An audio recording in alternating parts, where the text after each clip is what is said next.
तो आप सभी मेरे प्रियो को प्रभु यीशु मसीह के नाम से प्रेम नमस्कार, शालोम। और मेरे हेलो। प्रियो जी, मैं अंकल की बात को सुन रहा था ध्यान से। और मैं इसके विषय में, ये जो पैसे की वाली बात है ना मेरे प्रियो, मैं आपको इसको एक बात बताना चाहता हूँ यहाँ पे। जैसे बुआ ने कहा, प्रभु मेरी सहायता करे, जैसा वो हमेशा करते हैं, कि जब पैसे की बात आती है तो ध्यान रखिएगा मेरे प्रियो कि पैसा एक बहुत खतरनाक वेपन है शैतान का, और एक अच्छी आशीषों में से भी एक है परमेश्वर की, अगर हम उसको ठीक से इस्तेमाल करते हैं तो। प्रभु यीशु मसीह ने पैसों को लेकर के कहा है कि कोई मनुष्य दो स्वामियों की सेवा नहीं कर सकता। और याद रखिएगा, संसार में रहते हुए प्रभु यीशु मसीह ने ये पैसों को एक तरीके का स्वामी बताया है, परमेश्वर बताया है इस जगत का। अगर आप ध्यान से देखेंगे तो शिमशोन को पकड़वाने के लिए जो दो हथियार का इस्तेमाल किया गया, उसमें से एक धन था। पहली तो स्त्री थी, दूसरा धन था। और उसके बाद में अगर आप बिलाम और बालाक के ऊपर में जाएंगे, वहां पे भी धन था। उसके बाद आप यहूदा इस्करियोती के ऊपर में आ जाइए कि जीवन के कर्ता को मार डाला। जब यीशु मसीह को पकड़वाने और मारने की बात आई, और जब उसके साथ धोखा करने की बात आई थी, तो वहां पे भी धन था। और इसीलिए प्रभु यीशु मसीह ने संसार के ईश्वर को, अर्थात संसार में जो परमेश्वर है, उसको धन बोला है। और ये कोई छोटी बात नहीं। और हम में से जब एक व्यक्ति को ये वचन मिलता है जहां यीशु कहते हैं कि मनुष्य दो स्वामियों की सेवा नहीं कर सकता, या तो वो एक से बैर रखेगा और दूसरे से प्रेम रखेगा, और या तो इसका जस्ट वाइस वर्सा होगा। और तब जा करके हमें एक बात समझ में आनी चाहिए यहाँ पे कि जब हम पैसों के प्रेम के ऊपर में, ये बात पौलुस ने तीमुथियुस से भी कहा था, पैसों का प्रेम हर एक बुराई का जड़ होता है, ऐसे कहा था। और इसीलिए हमें पैसों के प्रति बहुत सावधान रहना चाहिए। प्रभु ने यहाँ पे बताया है कि विश्वास योग्य कैसे बने। हमने पिछले दिनों में, मैंने पैसे के बारे में कई बातें की हैं, प्रभु के अनुग्रह से जो उनके वचनों में पाया जाता है, कि किस प्रकार, देखिए, कि मैं और आप इस पैसे के द्वारा इस धन को सही तरीके से इस्तेमाल करके उस परमेश्वर के राज्य में एक न्यू, अपने अनंत, जब हम यहां से जाएंगे तो ये पैसे का भी हिसाब किताब होगा। और इसीलिए आप देखिए कि बहुत सारी बातें लिखी हुई हैं। इससे पहले कि मैं आगे वचन में क्या लिखा है उसमें जाऊं, मैं आपको अपनी गवाही शेयर करना चाहूंगा। और वो गवाही इस प्रकार है कि मैंने परमेश्वर पिता से, मेरी दिली इच्छा, प्रभु से मेरी ये प्रार्थना रहती कि प्रभु जी, मेरे अंदर पैसों का प्रेम ना आए। मैं पैसों को बड़े ही सतर्कता से इस्तेमाल करने जानूं। और जिस प्रकार आपके वचन में पैसों के विषय में लिखा है, मैं बहुत सतर्कता से उन विषयों में पैसों को इस्तेमाल करने के लिए जानूं। परमेश्वर के बड़े बड़े दास, बड़े बड़े भक्त जो बाइबिल में हैं, जिनका वर्णन है, वो पैसों के प्रति बहुत ही ईमानदार थे।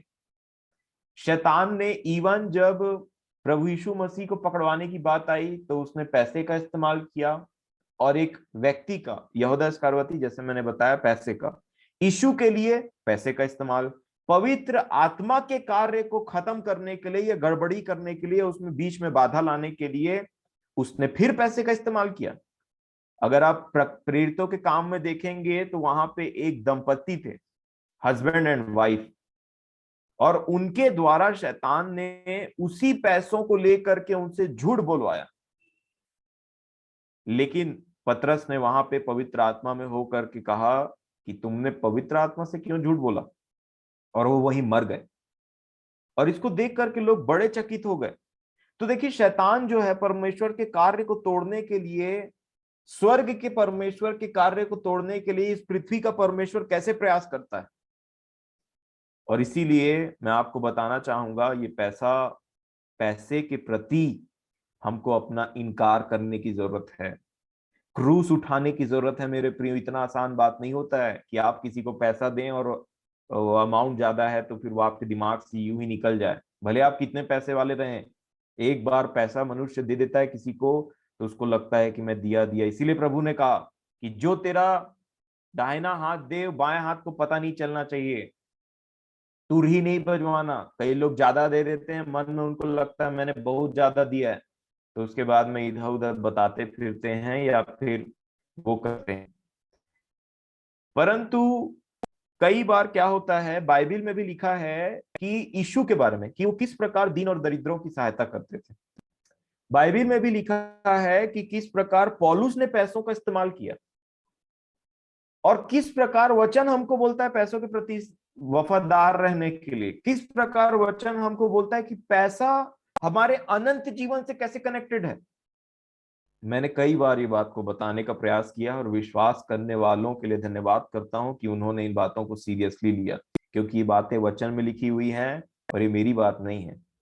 जब मैंने अब वचन में जब मैंने जीवन पाया, तो जीवन पाने के बाद में जैसे जैसे मैंने देखा कि पैसा एक ऐसा चीज है जो प्रभु ने मैंने जब जीवन पाया था तब प्रभु ने मेरे मन में मेरे मेरे जीवन के अंदर से पैसों के प्रेम को खींच करके निकाला।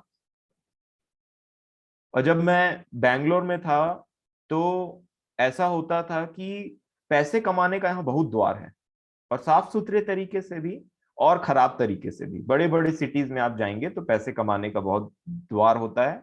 और मैं आपको बता दूं कि आप ये मत समझ लीजिएगा कि जिसके पास ज्यादा पैसा है वो इधर उधर तिगड़मी करके पैसा कमा नहीं सकता, या कमाने की इच्छा नहीं होती, या नहीं कमाता है।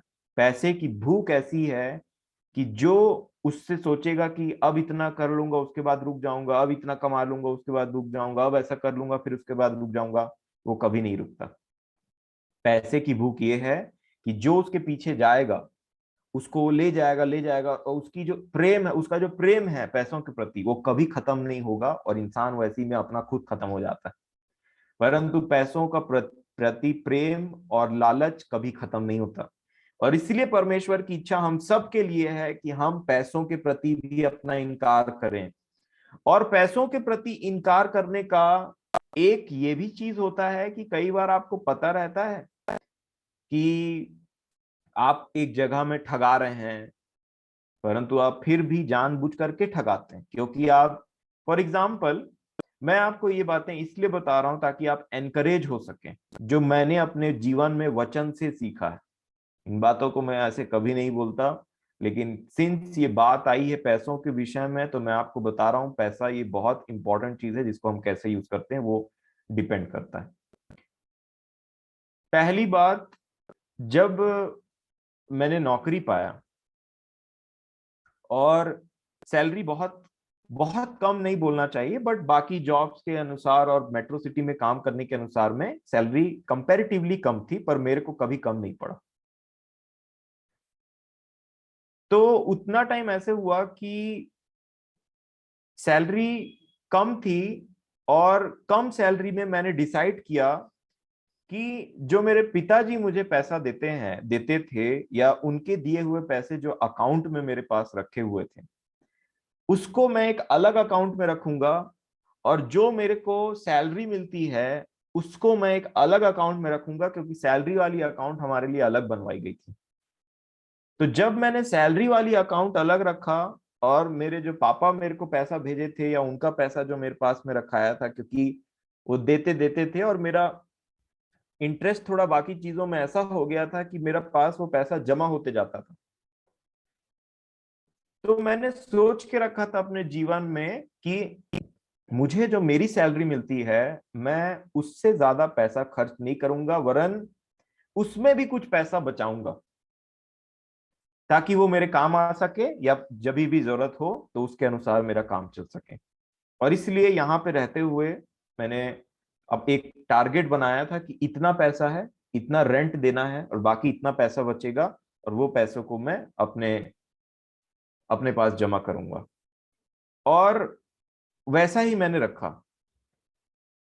और मेरे माता पिता ने कभी मुझे किस चीज की कमी नहीं होने दी, और संसारिक रूप से उनके पास में काफी धन है। और मैं इसलिए ये बातों को बता रहा हूं ताकि आप और मैं ये सीखें कि धन के प्रति कैसे विश्वास योग्य रहें।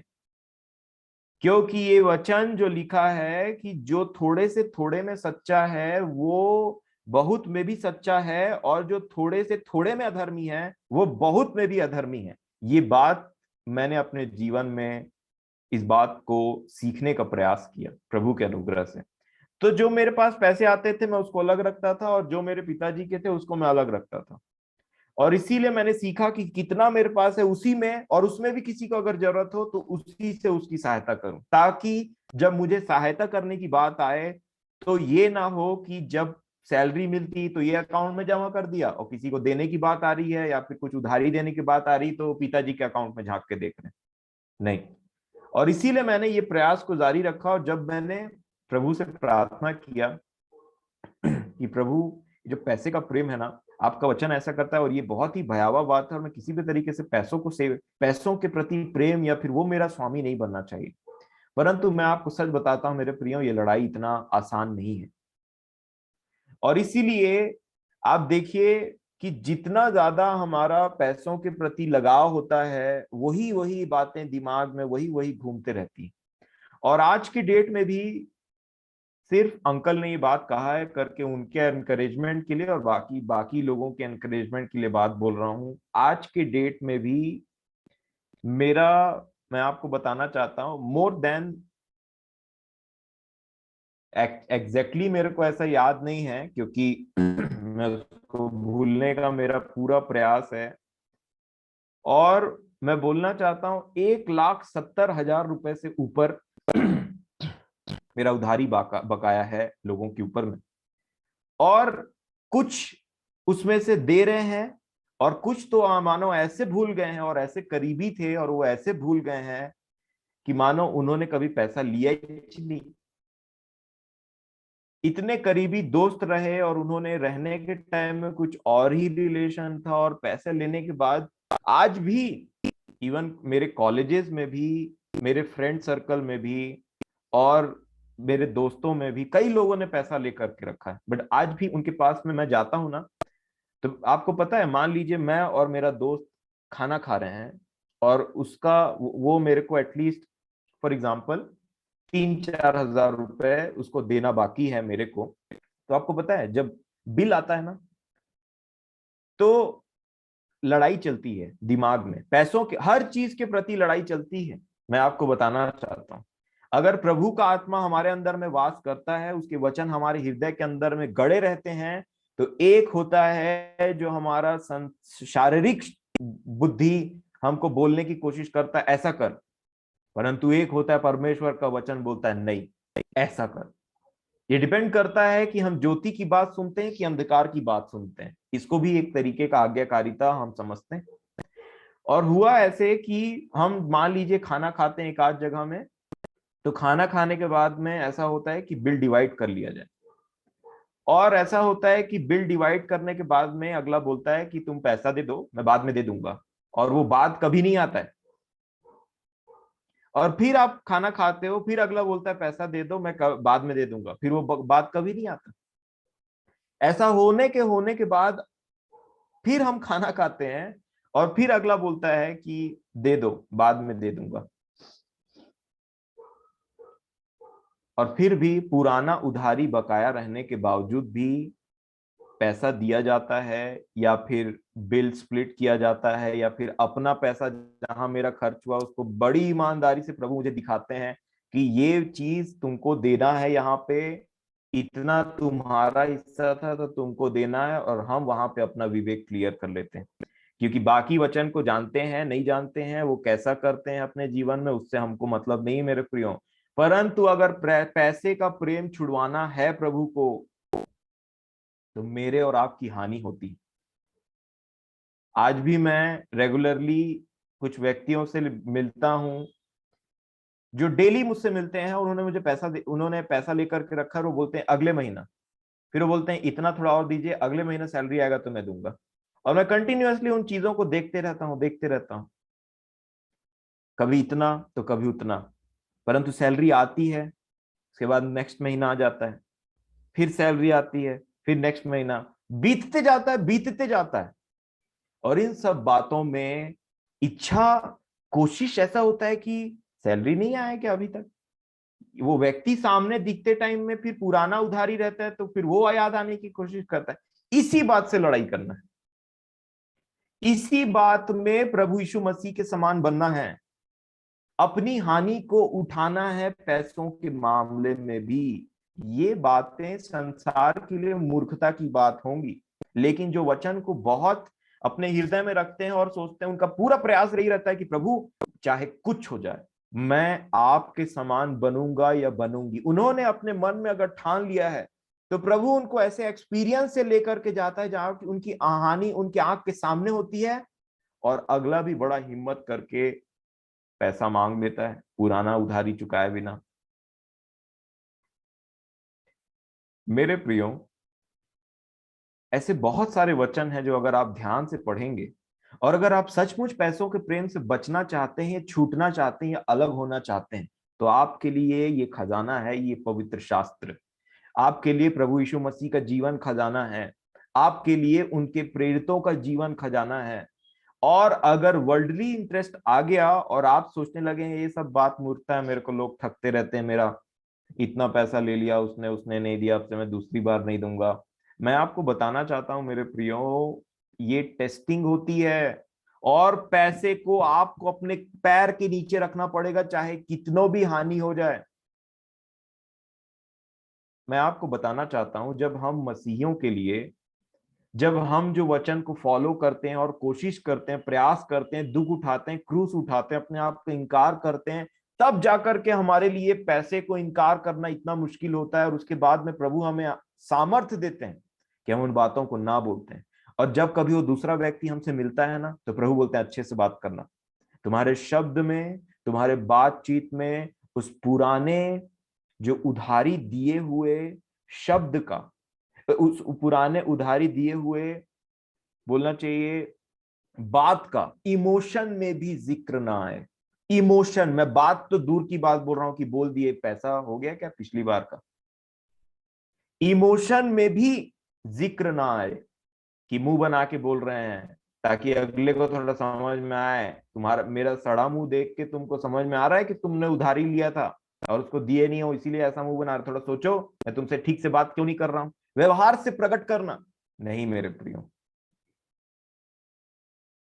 उल्टा ये आपके अपने डिस्क्रिप्शन की बात है। मैं जैसा जीवन जीता हूं मैंने आपको वैसा बता दिया, और ये कोई मैं हवा में जीवन नहीं जीता कि ऐसी बातों को करूं या अपने साथ में वो करूं। मैं परमेश्वर की इच्छा और पैसों के प्रति बड़ा सावधान रह करके पर प्रभु के अनुग्रह से जीने का प्रयास करता हूं, और उन्हीं बातों को शेयर कर रहा हूं।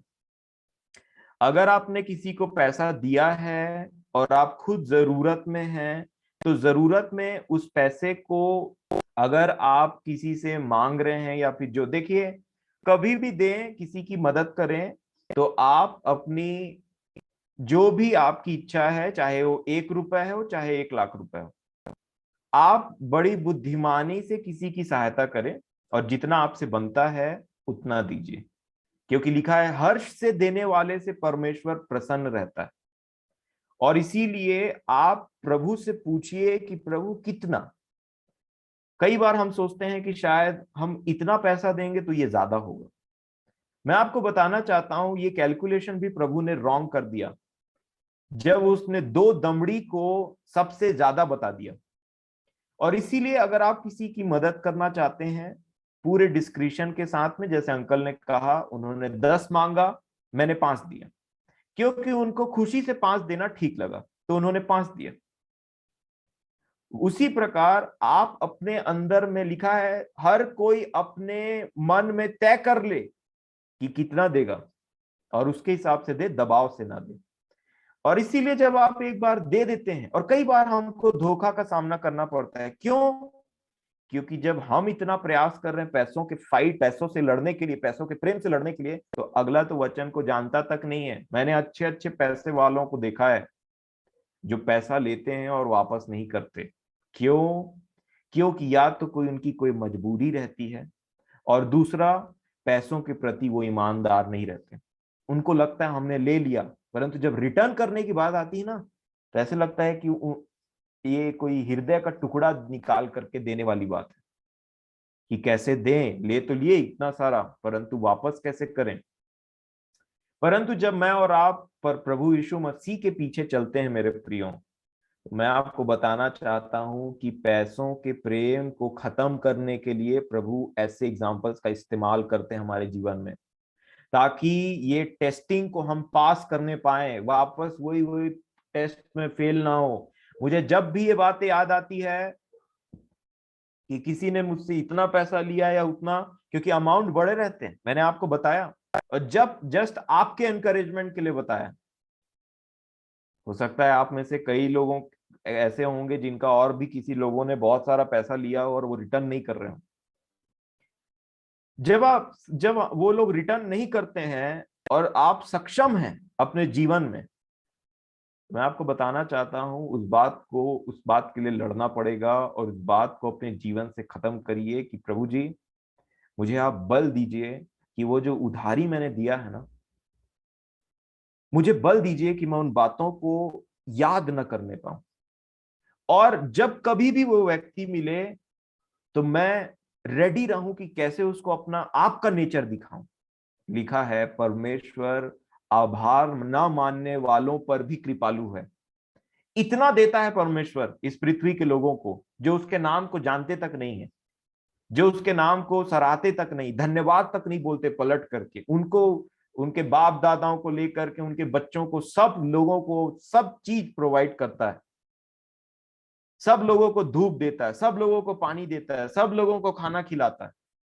लेकिन उसको क्या, वो तो जो चाहते हैं पिता उसके अनुसार से जीना तो दूर की बात, ये तो धन्यवाद तक क्या, उसका नाम तक नहीं जानते कि उनका पिता कौन है। परंतु क्या पिता उनको नाश कर देता है? परंतु ऐसा नहीं करता वो। रही बात धोखे की, तो धोखा हम ही नहीं खाते, यीशु ने भी धोखा खाया, और यीशु के साथ में भी कुछ ऐसी बातें होती थी जो हमको समझने की जरूरत है। इसीलिए मैं आपको बताना चाहूंगा ये लड़ाई है, लड़ना पड़ेगा, और पैसों के ऊपर जयवंत होना भी पड़ेगा, पैसों के प्रेम के ऊपर में। और मैं आपको बताना चाह रहा हूं कि इसी प्रकार जो भी बातें आपने जहां कहीं भी मदद किया, जो भी किया, ये कुड़कुड़ाना बुड़बुड़ाना मन में सोचना, इसके ऊपर प्रभु से प्रार्थना करिए, प्रभु आप मुझे जय दीजिए इन बातों के ऊपर। जो सच्चे मन से परमेश्वर का वचन मानने का प्रयास करते हैं और जो सचमुच में उसके पीछे चलते हैं, उसके पुत्र के पीछे, उन वो मेरी बातों को अच्छे से समझेंगे ना, नहीं तो बाकी लोगों के लिए बातें मूर्खता है। अब मैं कुछ वचनों से आपका यहाँ पे एग्जाम्पल दिला के आपको समझाना चाहूंगा। लूका रचित सुसमाचार उसका 8 अध्याय, लूका 8, और उसका मैं दूसरा वचन पढ़ना चाहूंगा। देखिए लूका 8 का 2। और कुछ स्त्रियां भी थी जो दुष्टात्माओं से और बीमारियों से छुड़ाई गई थीं, और वे ये हैं मरियम जो मगदलिनी कहलाती थी, जिसमें से 7 दुष्ट आत्माएं निकली थीं, और हेरोदेस के भंडारी खूजा की पत्नी योअन्ना और सुसन्ना, और बहुत सी अन्य स्त्रियां। और फिर क्या लिखा है, यहाँ पे लास्ट में लिखा है ये अपनी संपत्ति से उसकी सेवा करती थीं। आप सोचिए, ये जो स्त्रियां थी अपने पैसों से यीशु के सेवकाई को सपोर्ट करती थी, उसकी मिनिस्ट्री को। और जब यहाँ पे आगे वचन में ऐसा लिखा है कि जो कोई, देखिए जब प्रभु यीशु मसीह ने चेलों को भेजा तो उनसे वहां पे उनके लिए एक बात कहा कि जो कोई तुमको मेरे नाम से ग्रहण करेगा वो अपना प्रतिफल ना खोएगा। अगर आप भविष्यद्वक्ता को भविष्यद्वक्ता करके ग्रहण करते हैं, आपको भविष्यद्वक्ता का प्रतिफल मिलेगा। अगर आप किसी को प्रचारक, तो प्रचारक का। किसी के सेवकाई में भी अगर आप हाथ डालते हैं और आप उसको सपोर्ट करते हैं, तो आपको उसका प्रतिफल मिलेगा ही मिलेगा। बस समय की बात है। इस पृथ्वी में जो कुछ अन्याय और सारी बातों को सहना, चुपचाप सह लीजिए। जिस दिन मैं और आप न्याय के सिंहासन के सामने खड़े होंगे, परमेश्वर हमारे विषय में बातें करेंगे, प्रभु हमारे विषय में बोलेंगे। क्योंकि यीशु के लिए क्या लिखा है?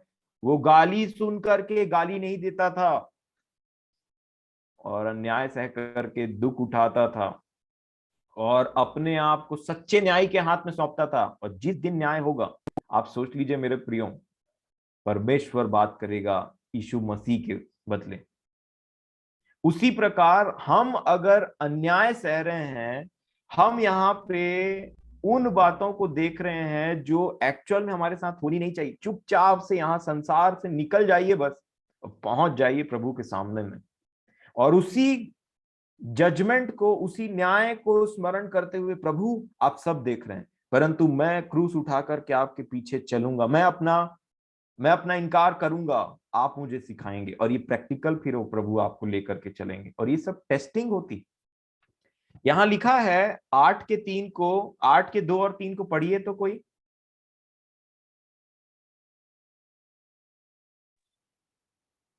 और वे 12 उसके साथ थे, और कितनी स्त्रियां भी जो दुष्टात्माओं से और बीमारियों से छुड़ाई गई थीं, और वे ये हैं, मरियम जो मगदलिनी कहलाती थी, जिसमें से 7 दुष्टात्माएं निकली थीं, और हेरोदेस के भंडारी खोजा की पत्नी योअन्ना, और सुसन्ना, और बहुत सी और स्त्रियां, ये तो अपनी संपत्ति से उसकी सेवा करती थीं। अब देखिए, प्रभु की सेवा ये स्त्रियां अपनी संपत्ति से करती थी। जो कुछ उनके पास में था, वो जानती थी कि ये 12 निकलते हैं प्रचार करने के लिए, उनको जरूरत पड़ेगा खाने पीने के लिए। तो प्रभु ने, जो यीशु ने अपने 30 साल तक काम किया, उनके पास कुछ सेविंग्स बची, वो एक थैली में रहता था। और उस थैली को प्रभु अपने पास नहीं रखते थे, वो रहता था यहूदा इस्करियोती के पास में। और उसकी जानकारी कुछ और लोगों के लिए भी होती थी। जैसे जब फिलिपुस को पूछा कि इतने लोगों को खाना कैसे खिलाएंगे, तो फिलिपुस को पता था हमारे पास कितने पैसे हैं, उसकी जानकारी दूसरे को भी होती थी। उसी प्रकार उस थैली में योअन्ना, सुसन्ना, मरियम मगदलिनी ने भी अपना अपना हिस्सा दिया था कि प्रभु ये हमारे तरफ से आपके लिए। जिस प्रकार की प्रेरितों के काम में, प्रेरितों के कदमों में सबने अपने वो घर मकान जमीन जायदाद को बेच करके उनके कदमों में ला दिया कि जिस किसी को जो जरूरत हो इसमें से दे देना करके, उनको उसका प्रतिफल मिलेगा, मिलेगा उसका प्रतिफल जो उन्होंने किया। यीशु ने स्वयं कहा कि जो कोई धन संपत्ति, जमीन, बीवी, ये सब को मेरे सुसमाचार के नाम से, मेरे नाम से छोड़े, वो अपना प्रतिफल कभी नहीं खोएगा। और इसीलिए जब इन लोगों ने अपना वो सारा धन, सारा बोलने से जितना भी दिया, सारा नहीं लिखा है, परंतु जब वो उसकी सेवकाई करती थी तो जितना भी उसको देती थी कि ये हमारा हिस्सा आपके लिए, तो प्रभु को नहीं पता था क्या कि यहूदा इस्करियोती वो पैकेट में से, वो जो उनके सेविंग्स अकाउंट थे उसमें से निकाल लिया करता था पैसा। परंतु प्रभु ने उसको कुछ नहीं बोला, कुछ नहीं बोला प्रभु ने उसको। परंतु ये आप देखिए, यहाँ पे एक ऐसा चीज है जिसको लगेगा कि ये तो पैसे की बर्बादी है, या किसी ने पैसा दिया उसको एक गलत ढंग से यूज कर रहा है, ऐसा है वैसा है करके। और आप जानते हैं बहुत अच्छे तरीके से कि यहूदा इस्करियोती के साथ हुआ क्या। पैसा निकालता था, फिर 30 चांदी के सिक्के में यीशु को बेच डाला, और वो पैसे को लास्ट में उससे घिन करने लगा, उसको फेंक करके आ गया, बोला मैंने निर्दोष का लहू बहाया है। मेरे प्रियो, ये इसका अंत है। ये पैसों के लिए ऐसे चीजों का अंत है। परंतु योअन्ना और सुसन्ना और मरियम मगदलिनी ने वो पैसों को ऑफर किया, यीशु ये आपके सेवकाई के लिए, और यीशु ने उसको ग्रहण किया। और मैं समझता हूं कि वो स्त्रियां जिन्होंने यीशु के सेवकाई में हाथ बटाया, वो यीशु का बदला उनको भी मिलेगा, क्योंकि वचन में ऐसा लिखा हुआ है और ये बात उनकी स्मरण की जाएगी। नंबर 2, हम इस पृथ्वी पे जब काम काज करते हैं अपनी जीविकाई के लिए, अपने खाने पीने और इस पृथ्वी पे रहने के लिए, जब हम इस पृथ्वी पे हैं, तो आप देखिए कि आजकल तो पैसे कमाने का और पैसे को क्यों कमा रहे हैं इसका मीनिंग ही बदल गया है। इंसान एक लग्जरियस लाइफ जीना चाहता है, इंसान हर सुख सुविधा को पाना चाहता है, इंसान राजा महाराजा के समान जीना चाहता है कि मेरे पास में घर है तो ऐसा होना चाहिए, ऐसा है तो इसकी क्वालिटी वैसी होनी चाहिए, ऐसा है तो वैसा होना चाहिए। परंतु ये सारी बातें बाइबिल के अनुसार अगर आप देखेंगे तो आपको कुछ कुछ बात नहीं, बहुत कुछ एकदम सब क्लियर हो जाएगा। बाइबिल में जब पैसे कमाने की बात देखिए, आपने कभी नया नियम में यीशु के आने के बाद में कभी बहुत ही लग्जरियस लाइफस्टाइल जीने वाले किसी व्यक्ति को देखा है जो यीशु के पीछे फॉलो करता हो, उसकी यीशु के पीछे चलता हो और बहुत ही लग्जरी से जी रहा है, कि खा रहा है पी रहा है, बहुत अच्छा घर है उसका और उसमें बहुत ये सब बातें हैं अपने। अब देखिए, अब जैसे जैसे संसार नष्ट होने के कगार पे जा रहा है, यीशु का आगमन होने वाला है दोबारा, आप देखिए जो पैसों का जो वैल्यू है और पैसों को यूज करने के लिए जो तरह तरीके के ऑप्शन आ गए हैं ना हमारे जीवन में, लोगों को भटका करके रख दिया है इन चीजों में। मैं आपको प्रेरित पौलुस की एक बात बताना चाहता हूं, इन बातों को देखिए, पैसों के प्रति ढूंढिए कहां क्या बात लिखी हुई है, खास करके नया नियम में। यीशु के आने के बाद पैसों को एकदम से उसके विषय में बहुत सतर्क रहिए मेरे प्रियो। गलती से भी ये परमेश्वर बन के हमारे जीवन में नहीं बैठे रहना चाहिए, लड़ना पड़ेगा इसके प्रेम से। इसके प्रेम को परमेश्वर का प्रेम ही खत्म कर सकता है। अगर परमेश्वर के प्रेम में आप गुथे और एकदम से कवर्ड रहेंगे चारों तरफ से, मैं आपको बताना चाहता हूं कि इसके प्रेम से मैं और आप बचेंगे। नहीं तो ऐसा होता है कि देखिए, मान लीजिए कि इससे भी प्रेम उससे भी प्रेम, ये गलत बात है। दूसरा, अगर आपको एक के प्रेम में दिन भर एकदम से उसमें खोए हुए रहना है, तो दूसरे का प्रेम दो लोग हैं और मान लीजिए दोनों, ऐसा है कि आप एक व्यक्ति है जो इससे भी प्रेम करता है और उसके बाद में जब तक उसको इससे ज्यादा कोई अट्रैक्टिव नहीं मिलेगा तो वो इसको नहीं छोड़ पाएगा। उसी प्रकार एक मनुष्य पैसों से प्रेम करने का उसका आदत लगे रहता है, लगे रहता है, लगे रहता है, परंतु जब वो परमेश्वर को देखता है, अचानक से परमेश्वर से उसका मुलाकात हो जाता है, मिल जाता है, तो उसको फीका लगने लगता है ये चीज, और तब वो अपना मन को पूरे तरीके से अपने पिता की ओर डाइवर्ट करता है और जान जाता है कि ये मेरा असली धन है। और जब उसको इससे ज्यादा प्रेम होता है तो इसका प्रेम अपने आप छूट जाता है। उसी प्रकार परमेश्वर का प्रेम हमको हर एक चीजों से जब तक सबसे ज्यादा अट्रैक्टिव नहीं लगेगा, आप किसी भी चीज को छोड़ नहीं पाएंगे। इसीलिए मैं बोलता हूं कि यीशु ने कहा, पहले प्रेम फिर आज्ञा।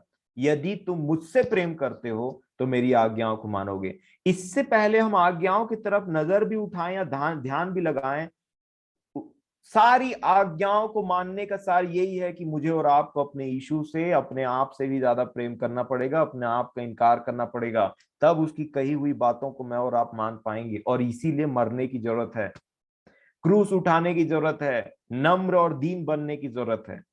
प्रेरितों के काम 20 अध्याय और उसका 33 वचन, ये पौलुस की गवाही है, ये पौलुस की गवाही है। देखिए प्रेरितों के काम 20 अध्याय 33 वचन में क्या लिखा है मेरे प्रियो, पढ़िए तो। मैंने किसी की चांदी, सोने या कपड़े का लालच नहीं किया।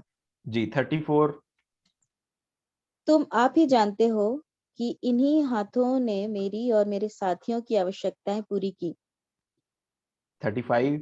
मैंने तुम्हें सब कुछ करके दिखाया कि इस रीति से परिश्रम करते हुए निर्बलों को संभालना और प्रभु यीशु की बातें स्मरण रखना अवश्य है कि उसने आप ही कहा है, लेने से देना धन्य है।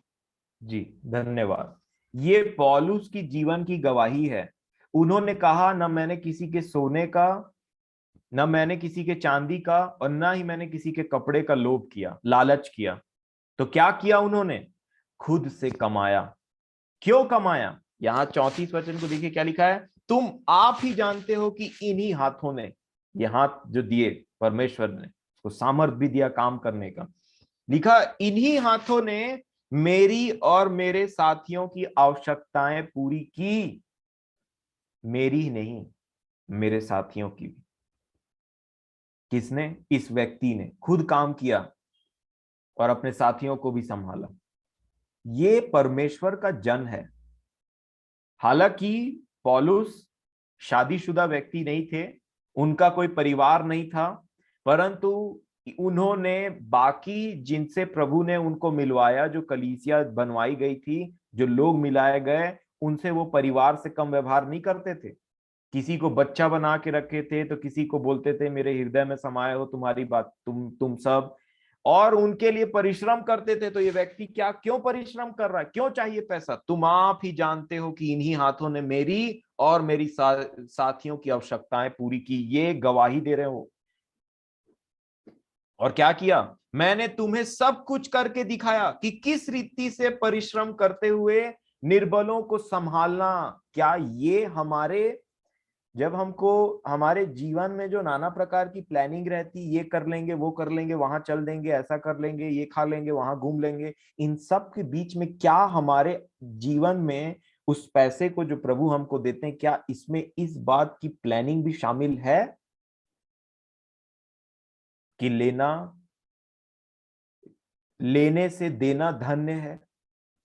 क्या इस 35 वचन को ध्यान से देखिए। मैंने तुम्हें सब कुछ करके दिखाया कि इस रीति से परिश्रम करते हुए, किस रीति से? कि खुद काम करो और दूसरों को संभालो। इन्हीं हाथों ने मेरी और मेरे साथियों की आवश्यकताओं को पूरी किया है।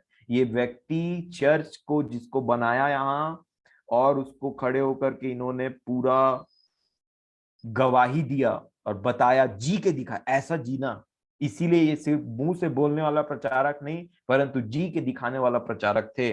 और इनके ये काम को करने के पीछे आधार क्या था?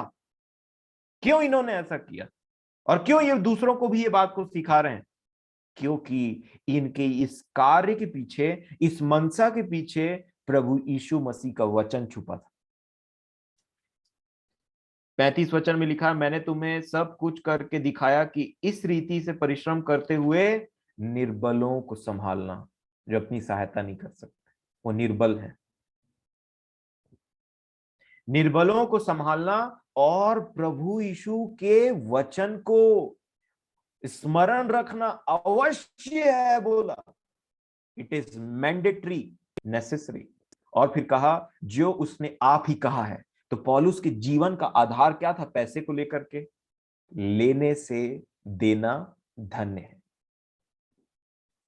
लेने से देना धन्य है। इसीलिए प्रभु के लोग होने के नाते मैं आपको एक बात बताना चाहता हूं। अगर आप पहली बात तो कोशिश करें कि खुद से कमाएं और खुद से अपना निर्वाह करें अपने जीवन का, और जहां कहीं भी हो देने वाले बने। और अगर कभी जरूरत पड़ती है किसी पैसे की या कुछ हेल्प की, तो जब आप लेते हैं उस बात को, उस पैसे को, तो पूरा प्रयास रखें कि एक एक पैसा वापस दिया जाए। क्योंकि लिखा है, प्रेम को छोड़ और किसी बात के कर्जदार न बनो। कभी कभी जरूरत पड़ जाती है लोगों को, जब दूसरों से मांगना पड़ता है, या अपने परिवार वालों के ऊपर बहुत, एक व्यक्ति को दूसरे से पैसा मांगने के लिए बहुत ज्यादा खराब फील होता है कई बार। बट सिचुएशंस ऐसे होते हैं जो उनको लगता है कि इतना दे दीजिए, मैं आपको दे दूंगा करके, वो बात अलग है। लेकिन अगर वैसा सिचुएशन आता है और आप पैसा लेते हैं, तो बाइबल हमें बताती है, परमेश्वर का वचन बोलता है कि प्रेम को छोड़ो और किसी बात में किसी के कर्जदार मत हो, उसको रिटर्न करो। और ये बात जब मैं और आप देखते हैं अपने जीवन के लिए, तो दूसरों से एक्सपेक्ट मत करिएगा कि वो आपको रिटर्न करेंगे। किया तो ठीक है, नहीं किया तो परमेश्वर से सामर्थ मांगिए कि उन बातों को आप स्मरण ना करें। और इसीलिए जितना आपसे बनता है उतना ही किसी को दें। ये कभी भी किसी भार की वजह से नहीं होना चाहिए। और इसीलिए मेरे प्रियो, मैं आपको बताना चाहता हूं कि परमेश्वर ना पैसों के प्रति हमारा विश्वास, योग्यता को देखता है। और इसीलिए ये दृष्टांत को मैं पसंद भी करता हूं, और मेरे जरूरत में ये मेरा आधार भी है जीने का। और इसीलिए लूका रचित सुसमाचार में जब यीशु ने कहा कि ज्योति की संतान इस संसार के लोगों से रीति व्यवहार में वैसे नहीं है। लूका 16 उसका 9 वचन देखिए, ये यीशु के वचन है, किसी मनुष्य के वचन नहीं है। और लूका 16 का 9 में क्या लिखा है, यीशु क्या बोलते हैं, पढ़िए तो। और मैं तुमसे कहता हूँ कि अधर्म के धन से अपने लिए मित्र बना लो, ताकि जब वह जाता रहे तो तुम्हें अनंत निवासों में ले ले। जी हाँ, अब देखिए प्रभु ने क्या कनेक्शन कर दिया यहाँ पे। मैं तुमसे कहता हूं कि ज्योति के संतान होने के नाते अधर्म के धन से अपने लिए मित्र बना लो, ताकि जब ये अधर्म का धन जाता रहे तो तुम अनंत निवासों में चले जाओ। इसका मतलब क्या होता है, ये संसार का धन जो हम कमाते हैं उसमें कोई भी धर्म नहीं है। इसको प्रभु ने अधर्म का धन बोला है। क्योंकि मैं कल भी यही बात समझाने की कोशिश कर रहा था कि जो धन हम समझते हैं इस संसार में कि ये धन है, हम धनी हैं, परमेश्वर के नजर में धनी है कि नहीं, वो टोटली डिफरेंट मैटर है। अभी देखेंगे आगे जल्दी से। यहां लिखा है कि मैं तुमसे कहता हूं कि अधर्म के धन से अपने लिए मित्र बना लो। मतलब ये जो धन हमारे पास आता है, ये जो हम कमाते हैं या हमारे पास में रखा हुआ है, इससे मित्र बनाओ। कैसे मित्र बनाएंगे, इसको दो, सहायता करो और दो, क्योंकि लेने से देना उत्तम है, धन्य है। लेना ज्यादा नहीं, देना धन्य है। धन्य की कैटेगरी में आना चाहते हैं तो ये करना पड़ेगा। और इसलिए कहा कि जब मित्र बना लो, तो मित्र कैसे बनाएंगे, किसी को दिए वो आपका मित्र बन गया, क्योंकि आपने उसकी सहायता की। इसने मांगा, उसको दिए, आपने उसकी सहायता की। अगर आपको लग रहा है कि कोई व्यक्ति बहुत बार वही वही काम कर रहा है और बेईमानी करता है, तो रुक जाइए। आपको उसके जीवन के बारे में कुछ बातें समझ में आती है या आपको कहीं सुनने के लिए मिलता है, तो रुक जाइए और प्रभु से और उतना टाइम शांत हो जाइए। थोड़ा भले उसको बोलिए थोड़ा वेट करो, मैं आपको बताऊंगा जब अगर मेरे को देते बनेगा तो करके। क्योंकि कई लोग ऐसे भी हैं जो बहुत गलत फायदा उठाते हैं इस चीज का। और इसीलिए उतना टाइम आप अपने डिस्क्रिशन का इस्तेमाल करिए कि बार बार मांग रहा, भाई करता क्या है, उस व्यक्ति का इमेज क्या है, थोड़ा पता करिए। अगर वो आसपास का व्यक्ति है तो कोई, और नहीं तो आप अगर किसी सेवकाई में देते हैं तो अपनी इच्छा से खुशी से दीजिए, उसमें ध्यान मत दीजिए फिर वो क्या करता है क्या नहीं, वो उसका लेखा है। जैसे प्रभु यीशु मसीह को स्त्रियों ने दिया, परंतु यहूदा इस्करियोती ने ले लिया, उसका बदला उसको मिल जाएगा। और हमने देखा भी कि क्या हुआ है। वो सब चीज छोड़िए, परंतु अपने लिए अधर्म के धन से मित्र बनाइए। और ये जब बात आती ना देने वाली, दिया करो, सहायता किया करो, अनाथों की सुधि लो, विधवाओं की सुधि लो, जो भूखे हैं उनकी सुधि लो, मुंह मत मोड़ो उनसे। यीशु ने स्वयं कहा, बताया दृष्टांत, जब एक व्यक्ति है जो सामरी यरीहो की तरफ, वो एक दृष्टांत था ना जहां पे एक व्यक्ति जो है वो बेहाल पड़ा हुआ था, उसके बाद एक फरीसी पार हुआ, उसके बाद एक वो पार हुआ, उसके बाद एक व्यक्ति आया सामरी, और फिर उसने उसकी सहायता की, तो बोला सच्चा पड़ोसी यही है। और उसको प्रभु ने सराहा। उसीलिए यहाँ पे प्रभु ने कहा मित्र बनाओ। प्रभु भी दान यूं पुण्य करते थे, वो भी दान देते थे, पैसों का दान देते थे। तभी मैंने पिछले दिनों आपको बताया था, जब उन्होंने यहूदा इस्करियोती से बोला कि जो करता है जल्दी कर, तो सब लोगों ने दो चीज सोचा, क्योंकि यहूदा के पास पैसे की थैली रहती थी। तो प्रभु प्रभु यहूदा को अधिकतर दो बातों के लिए पुकारते थे। पहला, जब फसह का पर्व होता था या कोई पर्व होता था जिनके लिए उनको कुछ सामान चाहिए रहता था, तो बोलते थे ये खरीद लेना उसले। और दूसरा, जब कंगालों को देने की बात आती थी तब। ये प्रभु का, मेरे प्रियो, मैं बताना चाहता हूं, वो उनका पैसों को देखने का दृष्टिकोण था। इसीलिए उन्होंने कहा यहाँ पे कि मैं तुमसे कहता हूं कि अधर्म के धन से अपने लिए मित्र बना लो, ताकि जब वह जाता रहे तो तुम्हें अनंत निवासों में ले ले। आप देख सकते हैं आपके धन का, उसके इस्तेमाल का अनंत जीवन से किस प्रकार रिलेशन है। ये मैंने नहीं कहा, ये प्रभु यीशु मसीह ने कहा, और ये एक बार नहीं कई बार आया। फिर उसने कहा 10 में, जो थोड़े से थोड़े में सच्चा है वह बहुत में भी सच्चा है, और जो थोड़े से थोड़े में अधर्मी है बहुत में भी अधर्मी।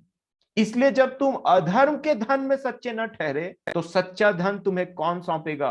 और इसलिए कई बार लोगों के पास सच्चा धन नहीं रहता, परमेश्वर का धन नहीं रहता, क्योंकि परमेश्वर चाहता तो है उनको अपने धन का भंडार, असीम भंडार खोल दे ताकि उनके जीवन के लिए, परंतु वो इस अधर्म के धन में ही विश्वास योग्य नहीं रहते। ये टेस्टिंग होती है विश्वास योग्यता की, पैसे को लेकर के। आप पढ़िएगा, प्रभु आपकी सहायता करे इसमें। और इसलिए वो क्या बोलते हैं, तब ये बात आती 13 वचन की। देखिए क्या लिखा है 13 में, कोई दास दो स्वामियों की सेवा नहीं कर सकता, क्योंकि वह तो एक से बैर और दूसरे से प्रेम रखेगा, या एक से मिला रहेगा और दूसरे को तुच्छ जानेगा। तुम परमेश्वर और धन दोनों की सेवा नहीं कर सकते। ये प्रभु का बेबदल वचन है। और इसमें जो ये ऐसी बातें सुनते हैं ना जब लोग, तो ये 14 वचन में एक कैटेगरी है, इनका रिएक्शन देखिए क्या लिखा है। 14 वचन में लिखा है, फरीसी जो लोभी थे ये सब बातें सुनकर उसे ठट्ठों में उड़ाने लगे, हंसी मजाक कर रहे थे, चिढ़ाने लगे। जब उनको तो पल्ले नहीं पड़ा ये सब बात।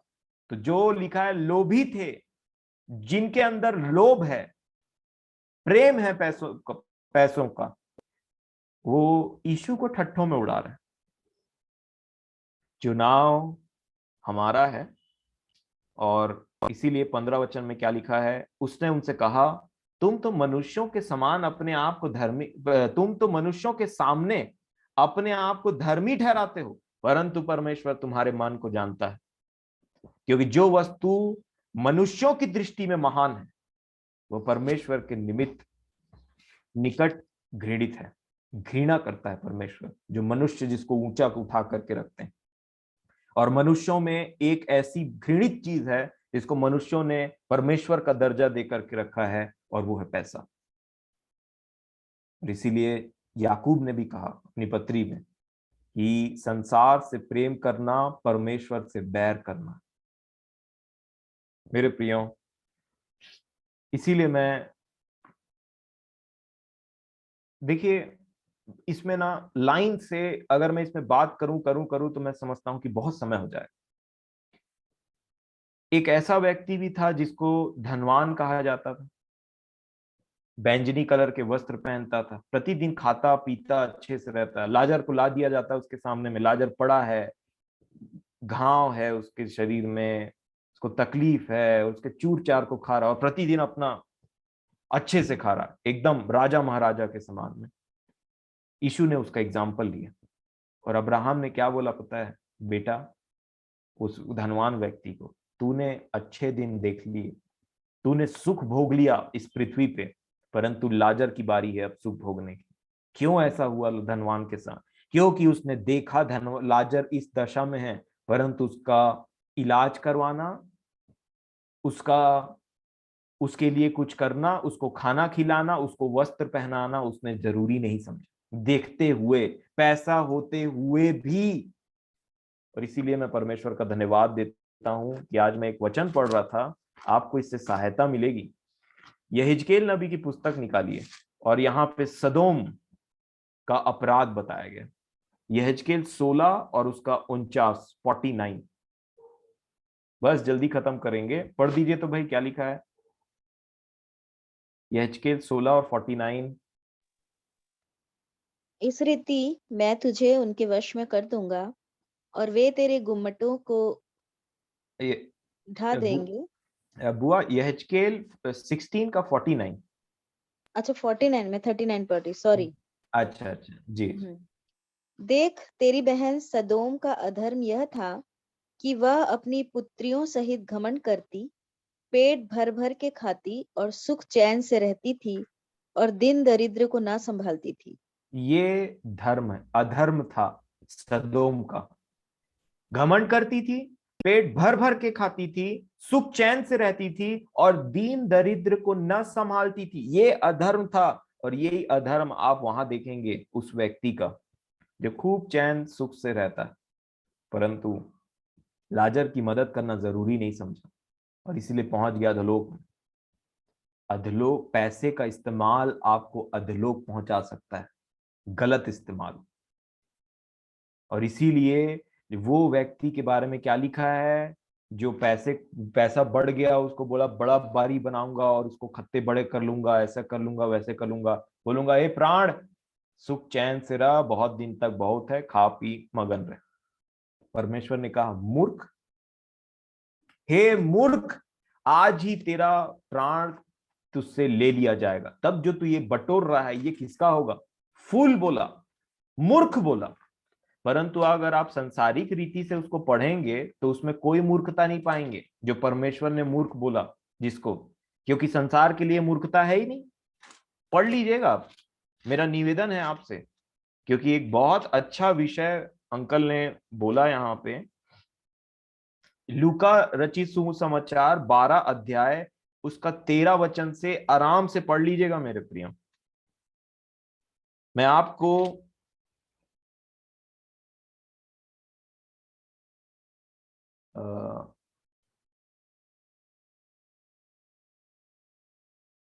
एक वचन था, है, जो अभी एक, हाँ, लूका रचित सुसमाचार 12 अध्याय, और देखिए क्या लिखा है, ये क्या बोल रहा है 19 वचन में। इसको जरूर पढ़िएगा 13 से। क्या लिखा है बुआ 19 में? और वहां अपना सब अन्न और संपत्ति रखूंगा और अपने प्राण से कहूंगा कि प्राण, तेरे पास बहुत वर्षों के लिए बहुत संपत्ति रखी है, चैन कर, खा पी, सुख से रह। आगे। परंतु परमेश्वर ने उससे कहा, हे मूर्ख, इसी रात तेरा प्राण तुझसे ले लिया जाएगा। तब जो कुछ तूने इकट्ठा किया है वह किसका होगा? जी, अब 21 में सुनिए क्या बोलते हैं प्रभु। ऐसा ही वह मनुष्य भी है जो अपने लिए धन बटोरता है, परंतु परमेश्वर की दृष्टि में धनी नहीं। परमेश्वर की दृष्टि में धनी नहीं। कौन? मैं और आप परमेश्वर की दृष्टि में धनी है कि नहीं? इसी का 33 वचन पढ़िए, देखिए क्या लिखा है। 33। जी। अपनी संपत्ति बेचकर दान कर दो और अपने लिए ऐसे बटुए बनाओ जो पुराने नहीं होते, अर्थात स्वर्ग पर ऐसा धन इकट्ठा करो जो घटता नहीं और जिसके निकट चोर नहीं जाता और कीड़ा नहीं बिगाड़ता, क्योंकि जहां तुम्हारा धन है वहां तुम्हारा मन भी लगा रहेगा। हमारा धन स्वर्ग में है मेरे प्रियो, और वहीं मन लगे रहेगा तो इधर मन हटेगा, कट होगा। हर वायर जो नीचे पकड़ के हमको, जैसा पेड़ रहता है ना, उसके पूरे जड़ें नीचे पकड़ी रहती हैं, नीचे घुसी रहती हैं। और जब तक जड़ बहुत अंदर घुसा है, पेड़ को उखाड़ते रहिए, बहुत ताकत लगेगा, पर जड़ को नीचे से काटते जाएंगे, पेड़ अपने आप उखड़ जाएगा। उसी प्रकार प्रभु बोलते हैं अपने लिए स्वर्ग में धन इकट्ठा करो, यहां धन इकट्ठा मत करो। और वही व्यक्ति उधर धन इकट्ठा कर रहा था। और सारी बातें अगर आप मनन करेंगे लूका 12 अध्याय और उसका 13 वचन से, हर बात मन में बोल रहा था, हर बात मन में बोल रहा था। कि मन की बातों को जान के परमेश्वर ने कहा मूर्ख। और यहाँ पे यीशु ने क्या कहा, देखिए 33 में, अपनी संपत्ति बेचकर दान कर दो। अगर ये नहीं कर सकते, दान कर दो, मतलब मेन मोटिव है दान करने का, दे दो। देना सीखो। अब सोचिए, जब प्रभु ने कहा कि अपनी संपत्ति बेचकर दान कर दो, इसके लिए क्या होना चाहिए? इसके लिए सबसे पहले प्रभु से प्रेम होना चाहिए। जब वो बोले कि इसको दे, हमको तो संपत्ति बेच के दान करने आपको बोला है क्या? यहां पे वचन में तो लिखा है संपत्ति बेचकर दान कर दो। मेन मोटिव प्रभु क्या बताना चाह रहे हैं? अपने आप को तुम डिनाई करोगे, अपने आप उन चीजों को दान करोगे। दान जब करोगे तो उस दान किया हुआ जो पैसा है वो किसके पास जाएगा? वो अगले व्यक्ति के पास में जाएगा, क्योंकि तुम दान कर रहे हो। परंतु उससे होगा क्या? दूसरा इसका बात यहां पे क्या लिखा है? और अपने लिए ऐसे बटुए बनाओ। आपका एक पर्स रेडी होगा, आपका एक अकाउंट रेडी होगा स्वर्ग में, वो आपका बटुआ होगा, वो कभी पुराना नहीं होगा। और वो बटुआ कब बनेगा? जब यहां पैसों के साथ ईमानदारी से काम करेंगे। तो बड़े ध्यान से, बड़े गंभीरता से लिखा है, डरते और कांपते हुए अपने उद्धार का काम पूरा करते जाओ। और फिर लिखा, अर्थात यहां पे देखिए क्या लिखा है, और अपने लिए ऐसे बटुए बनाओ जो पुराने नहीं होते, अर्थात स्वर्ग पर ऐसा धन इकट्ठा करो जो घटता नहीं है और जिसके निकट चोर नहीं आता और कीड़ा नहीं बिगाड़ता। तो परमेश्वर हम पर दया करे, अनुग्रह करे, वो बुद्धि प्रदान करे कि हम अपने पैसों को कैसे इस्तेमाल करते हैं। और इसलिए वचन में लगे रहिए और खोजिए कि कहां कहां पैसों के बारे में बोला है। तो प्रभु के लिए मैं प्रभु का धन्यवाद करता हूँ, पिता का धन्यवाद करता हूँ उस समय के लिए। और मैं समझता हूँ कि आपको इन वचनों से सहायता प्रदान हुई होगी। और अगर आपका जीवन इस प्रकार से नहीं है तो एटलीस्ट प्रभु ने आज हमको बताया ताकि हम स्टार्ट कर सकें। तो इसीलिए हम इन वचनों को बहुत ही गंभीरता से लें, क्योंकि पैसों के चलते एक को मूर्ख बोला गया है और बोला आज ही तेरा प्राण ले लिया जाएगा, और दूसरे को अधोलोक पहुंचा दिया। ये इतना इंपॉर्टेंट है मेरे प्रिय। तो मैं परमेश्वर पिता का प्रभु यीशु मसीह के नाम से धन्यवाद देता हूं आज के इस समय के लिए और इन वचनों के लिए जो उन्होंने हमारे बीच में लाया। और विजय अंकल के लिए भी धन्यवाद देता हूं। प्रभु आपको और अनुग्रह प्रदान करे ताकि आपको हिम्मत मिले इन बातों के लिए। धन्यवाद।